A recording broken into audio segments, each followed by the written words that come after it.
नमस्कार, आप देख रहे हैं उत्तर प्रदेश बुलेटिन और मैं हूं आपके साथ इशिता तिवारी। बुलेटिन में हम आपको बताएंगे प्रदेश भर की सबसे ताजा, महत्वपूर्ण और भरोसेमंद खबरें। आज के बुलेटिन में हम नजर डालेंगे राजनीति, प्रशासन, मौसम, अपराध, विकास परियोजनाओं और जनहित से जुड़ी प्रमुख गतिविधियों पर। प्रदेश में दिन भर क्या रहा खास, कौन से बड़े फैसले हुए और किन मुद्दों ने खींचा लोगों का ध्यान, इन सभी अपडेट्स के लिए जुड़े रहिए हमारे साथ। तो चलिए शुरू करते हैं उत्तर प्रदेश बुलेटिन का सिलसिला। बुलेटिन में बात करेंगे इटावा की, जहां वृंदावन गार्डन चौराहा का नाम वंदे मातरम चौक रखने के लिए उप जिलाधिकारी सदर को ज्ञापन सौंपा गया है। साथ ही बात होगी महोबा की, जहां पिता पुत्र पर जानलेवा हमला किया गया। अम्बेडकर नगर के बसखारी क्षेत्र के ग्राम सभा टडवा मिश्रा में पंचायत भवन से जोड़ने वाली सड़क पर चल रहे इंटरलॉकिंग कार्य को लेकर विवाद खड़ा हो गया है। ग्रामीणों ने निर्माण में घटिया सामग्री इस्तेमाल करने का आरोप लगाते हुए कहा कि सीमेंट में अधिक बालू मिलाने से मसाला कमजोर हो रहा है और ईंटें उखड़ रही हैं। साथ ही नियमों के विपरीत पुराने खड़ंजे की ईंट हटाई जा रही है। मजदूरों ने भी गुणवत्ता पर सवाल उठाए हैं, जिसके बाद ग्रामीणों ने प्रधान सचिव और संबंधित अधिकारियों की मिलीभगत की आशंका जताते हुए मामले की जाँच की मांग की है। अम्बेडकर नगर से सी न्यूज संवाददाता अजय कुमार उपाध्याय की रिपोर्ट। इटावा में विश्व हिंदू महासंघ ने राष्ट्रभक्ति और सांस्कृतिक पहचान को बढ़ावा देने की मांग करते हुए वृंदावन गार्डन चौराहा का नाम वंदे मातरम चौक रखने के लिए उप जिलाधिकारी राकेश कुमार को ज्ञापन सौंपा। संगठन के जिला अध्यक्ष नितिन गुप्ता ने इसे मुख्यमंत्री योगी आदित्यनाथ की मंशा के अनुरूप बताते हुए सांस्कृतिक राष्ट्रवाद की दिशा में महत्वपूर्ण कदम कहा। शहादत दिवस के अवसर पर भगत सिंह, सुखदेव और राजगुरु को याद करते हुए इसे सच्ची श्रद्धांजलि बताया गया। संगठन ने प्रस्ताव रखा कि नामकरण के बाद स्थल पर शहीदों की प्रतिमा, तिरंगा और वंदे मातरम की पट्टिका लगाई जाएगी। साथ ही प्रशासन से जल्द मंजूरी की मांग की गई। मौके पर जिला अध्यक्ष नितिन गुप्ता, गौरक्षा प्रकोष्ठ के जिला अध्यक्ष नवीन कुमार, जिला उपाध्यक्ष यतेंद्र सिंह, तहसील उपाध्यक्ष ताखा निखिल गुप्ता सहित दर्जनों कार्यकर्ता मौजूद रहे। अध्यक्ष जी, आज ज्ञापन देने आए, क्या किस संबंध में ज्ञापन देने आए? इटावा में वृंदावन गार्डन जो है, वृंदावन गार्डन चौराहे का नाम वंदे मातरम चौक रखा जाएगा जी। उसको गोल चक्कर बनवा के हम लोग उस पर फोटो लगवाएंगे जी, राजगुरु भगत सिंह, और उसको बहुत अच्छे से भगवा कलर से सजवाएंगे चौराहे को। उसी के संबंध में इटावा डीएम साहब को ज्ञापन देने आए, जिस पे इटावा के नवनियुक्त जिलाध्यक्ष आयुष गुप्ता जी,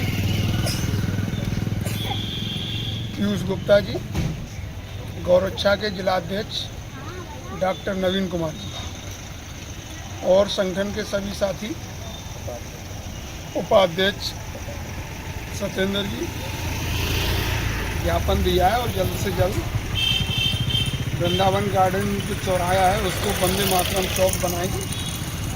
इटावा का सबसे सुंदर चौराहा वंदे मातरम चौराहा है। इसी के उपलक्ष्य में विश्व हिंदू महासंघ के सभी पदाधिकारी, जिलाध्यक्ष मैनबाड़ी, गौरक्षा जिलाध्यक्ष और मैं मंडल प्रभारी कानपुर विश्व हिंदू महासंघ अफसर कठेरिया जी, ज्ञापन दिया और जल्द से जल्द चौराहे का नवीनीकरण का काम चालू कराएंगे। ये संगठन के द्वारा नवीनीकरण होगा या फिर सरकार के द्वारा? ये संगठन के भी द्वारा होगा और सरकार के भी द्वारा होगा। ये माननीय महाराज जी का आदेश था। हमारे प्रदेश अध्यक्ष श्री भिखारी प्रजापति को आदेश था, उनके नेतृत्व में पूरे प्रदेश में हर जिले में एक चौराहे का नाम वंदे मातरम चौक रखा गया। आज 23 मार्च को पूरे प्रदेश में हर जिले में जिला अध्यक्ष ने डीएम को ज्ञापन दिया है। इटावा से सी न्यूज संवाददाता ओमकार कठेरिया की रिपोर्ट। महाराजगंज जिले के फरेंदा थाना क्षेत्र में अरविंद चौधरी की मौत के मामले का पुलिस ने खुलासा करते हुए बताया कि ये हत्या नहीं बल्कि सड़क हादसा था। विगत 17 मार्च को हुई इस घटना में परिजनों की तहरीर पर पहले हत्या का मुकदमा दर्ज किया गया था, लेकिन सीसीटीवी फुटेज और फील्ड यूनिट की जांच में सामने आया कि कार के चालक की लापरवाही से टक्कर लगने के कारण अरविंद की मौत हुई। घटना के बाद कार यू टर्न लेकर सर्विस लेन से गोरखपुर की ओर चली गई थी, जिसकी पहचान कर पुलिस ने वाहन सवार 2 लोगों को हिरासत में लेकर पूछताछ शुरू कर दी है और आगे की विधिक कार्रवाई जारी है। दिनांक 17/3/26 को थाना फरेंदा पर श्री अरविंद चौधरी पुत्र इंद्रसेन चौधरी उम्र 28 वर्ष निवासी फुलवरिया की हत्या के संबंध में परिजनों द्वारा दी गई तहरीर के आधार पर मुकदमा अपराध संख्या 72/26 अंतर्गत धारा 103(1) BNS थाना फरेंदा पर पंजीकृत कर विवेचना प्रारंभ की गई थी। उक्त अभियोग की साइंटिफिक तरीके से विवेचना की गई तथा इसमें सीसीटीवी का अवलोकन किया गया व फील्ड यूनिट का सहयोग लिया गया तो पाया गया कि उक्त घटना हत्या की नहीं बल्कि सड़क दुर्घटना की थी। उक्त सड़क दुर्घटना एक गाड़ी अर्टिगा जिसका नंबर UP 53 FP 8586 था द्वारा कारित की गई थी। यह गाड़ी गोरखपुर से सोनौली की तरफ उसी रात्रि को चली थी तथा फरेंदा के पास अकस्मात रूप से उक्त दुर्घटना हो जाने के बाद उस गाड़ी को चलाने वाले राजेंद्र प्रजापति निवासी पादरी बाजार गोरखपुर तथा उनके साथ सचिन यादव निवासी उपरोक्त घबरा गए और गाड़ी को वापस सर्विस लेन से मोड़ करके गोरखपुर लेकर चले गए थे। उक्त विवेचना के आधार पर राजेंद्र प्रजापति व सचिन यादव को हिरासत में लेकर अग्रेतर विधिक कार्रवाई की जा रही है। मौके पर शांति व्यवस्था कायम है, विवेचना प्रचलित है। महाराजगंज से सी न्यूज संवाददाता अंगद शर्मा के साथ सुनील पांडे की रिपोर्ट। महोबा जिले के थाना खरेला क्षेत्र के ग्राम चंदौली में उस समय सनसनी फैल गई जब खेत से काम कर लौट रहे नरेंद्र राजपूत और उनके पिता मंगल सिंह पर पहले से घात लगाए बैठे कुछ लोगों ने जानलेवा हमला कर दिया। हमले में मंगल सिंह गंभीर रूप से घायल हो गए जबकि नरेंद्र राजपूत को गोली लगने से उनकी मौके पर ही मौत हो गई। घटना की सूचना मिलते ही भारी पुलिस बल मौके पर पहुंचा और शव को कब्जे में लेकर मामले की जाँच शुरू कर दी है। पुलिस के द्वारा लाया गया है, क्या कुछ मामला है? का मामला था, मारपीट का मामला है।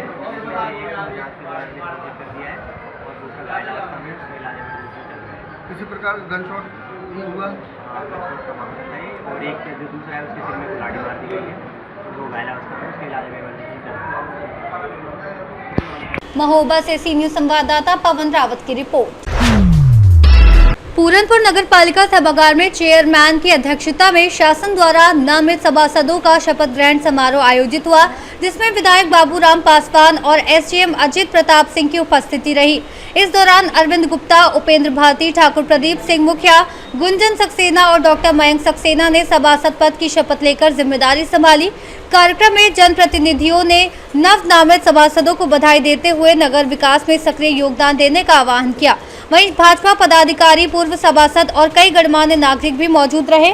समारोह का समापन धन्यवाद ज्ञापन के साथ हुआ। पीलीभीत से सी न्यूज संवाददाता हैदर खान की रिपोर्ट। महाराजगंज के दिलीपपुर थाना क्षेत्र व नगर कोतवाली क्षेत्र की सीमा पर रविवार दोपहर उस समय अफरा तफरी मच गई जब दवा लेने गए एक युवक पर दबंगों ने हमला कर दिया। पूरी घटना पास लगे दुकान की सीसीटीवी कैमरे में कैद हो गई, जिसका वीडियो अब चर्चा का विषय बना हुआ है। दिलीपपुर थाना क्षेत्र के खमपुर निवासी अरमान खान ने कोतवाली नगर पुलिस को दी गई तहरीर में बताया कि वे रविवार दोपहर माउली नहर के पास स्थित मेडिकल स्टोर पर दवा लेने गया था। इसी दौरान वहां पहले से मौजूद आधा दर्जन से अधिक लोगों ने घेर लिया। पीड़ित का आरोप है कि पहले गाली गलौज की और विरोध करने पर लाठी डंडों से हमला कर दिया। इस दौरान अरमान को हाथ में गंभीर चोटें आई, जबकि उसके साथ मौजूद मकबूल के गले में भी गंभीर चोट लग गई। आरोप है कि मारपीट के बाद हमलावर जान से मारने की धमकी देते हुए मौके से फरार हो गया। घटना के समय मेडिकल स्टोर के आसपास मौजूद लोगों में हड़कंप मच गया। पीड़ित ने नगर कोतवाली में तहरीर देकर कार्रवाई की मांग की है। पीड़ित ने उच्च अधिकारियों से शिकायत करते आरोप लगाया कि नगर कोतवाली पुलिस कार्रवाई करने में लापरवाही कर रही है। प्रतापगढ़ से सीनियर संवाददाता रोहित जायसवाल की रिपोर्ट। रायबरेली के सता ब्लॉक अंतर्गत ग्राम सभा जगजीवनपुर अमारिया के आंगनबाड़ी केंद्र में लापरवाही का मामला सामने आया है, जहां बच्चों के भविष्य से खिलवाड़ होने के आरोप लगे हैं। ग्रामीणों का कहना है कि केंद्र कभी खुलता है तो कभी बंद रहता है और बच्चों के लिए आने वाला पोषण आहार भी आंगनबाड़ी सहायिका द्वारा उठा लिया जाता है। आरोप है कि केवल औपचारिकता के लिए घर घर जाकर फोटो खींची जाती है, जबकि केंद्र नियमित रूप से संचालित नहीं हो रहा, जबकि सरकार द्वारा इस योजना पर लाखों का बजट खर्च किया जा रहा है। दादा क्या नाम है आपका? राम खिलावन, कौन सा ग्राम सभा है ये? जगजीवनपुर अमरिया। ये आपके स्कूल में, सरकारी स्कूल में आंगनबाड़ी बना हुआ है, ये कभी खुलता है कि बंद ही रहता है? नहीं, ये हमेशा बंद ही रहता है। कभी कभी वो एक रायदासन की है, वो तुम्हें जान लो आती, कभी खोलती कभी नहीं। वो तो वो लोग जो मेन है वो तो रायबरेली में रहती हैं, और वो कभी 10 मिनट का आई गए और 10 मिनट का आई और फिर चली गई।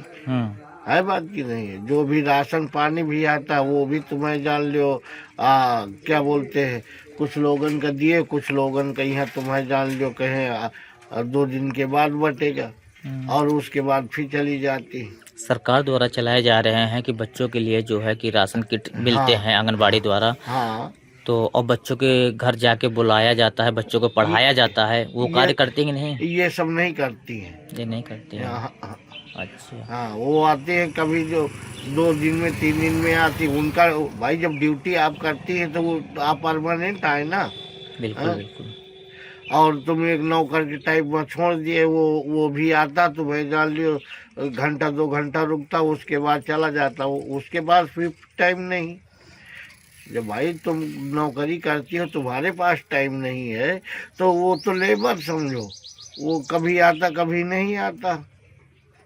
क्या लगता है कि ये आंगनबाड़ी हमेशा बंद रहती है? अभी आप देख लो ना तुम्हारे सामने। अभी तो बंद है। हाँ, तो वही हाल है। राशन पानी भी यही करती है, एक दिन आए थोड़ा आधा तिहा बांट दिए और आधा तिहा बांटने के बाद आराम से यहाँ 2-4-10 दिन के बाद अपना उठा ले जाती। हाँ, बच्चों को लाभ नहीं मिल पाता। नहीं, गांव में जानकारी कर लीजिए। रायबरेली से सी न्यूज संवाददाता वीरेंद्र साहू की रिपोर्ट। उत्तर प्रदेश बुलेटिन में फिलहाल के लिए बस इतना ही। देश और दुनिया की तमाम बड़ी खबरों को जानने के लिए देखते रहिए सी न्यूज भारत।